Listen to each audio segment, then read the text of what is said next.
सोनपुर गांव अपनी सुंदरता और खुशहाली के लिए प्रसिद्ध था।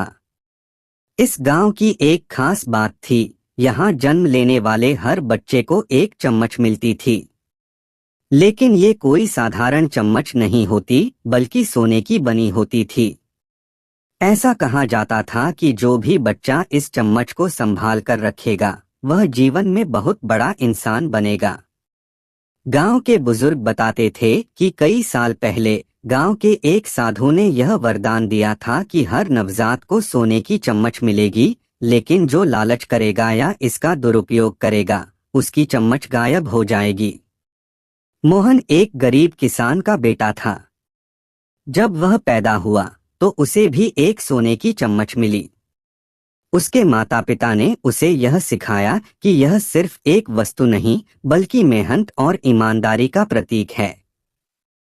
मोहन ने हमेशा अपनी चम्मच को संभाल कर रखा और कभी घमंड नहीं किया। मोहन पढ़ाई में बहुत होशियार था।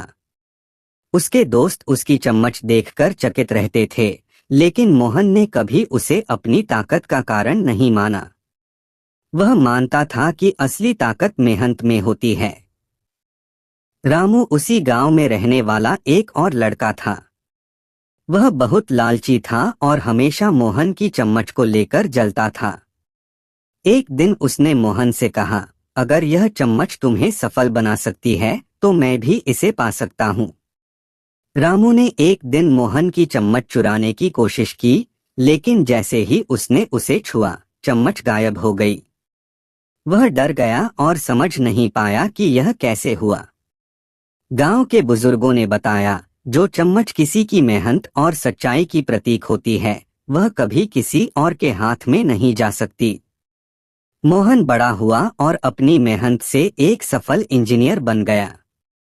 उसने गांव में एक स्कूल खोला, जहां बच्चों को पढ़ाई और ईमानदारी का महत्व समझाया जाता था। लेकिन जब वह अपने गांव लौटा तो उसकी चम्मच भी गायब हो गई। मोहन को चिंता हुई, पर तभी गांव के सबसे बुजुर्ग व्यक्ति ने कहा, बेटा, तुम्हारी मेहनत और सच्चाई ही तुम्हारी असली चम्मच थी। जब तुम्हें इसकी जरूरत थी, तब तक यह तुम्हारे पास थी। अब जब तुम खुद सक्षम हो गए हो, तो इसे किसी और को मार्गदर्शन देने दो। कुछ साल बाद गांव में एक और बच्चा जन्मा और उसके पास भी सोने की चम्मच आई। लेकिन इस बार गांव के लोग समझ चुके थे कि असली ताकत चम्मच में नहीं, बल्कि ईमानदारी और मेहनत में होती है। इस तरह सोनपुर गांव का रहस्य बना रहा और यह सीख हर पीढ़ी को मिलती रही कि सोने की चम्मच तुम्हारे कर्मों की पहचान है, लेकिन असली सफलता तुम्हारी मेहनत से मिलती है।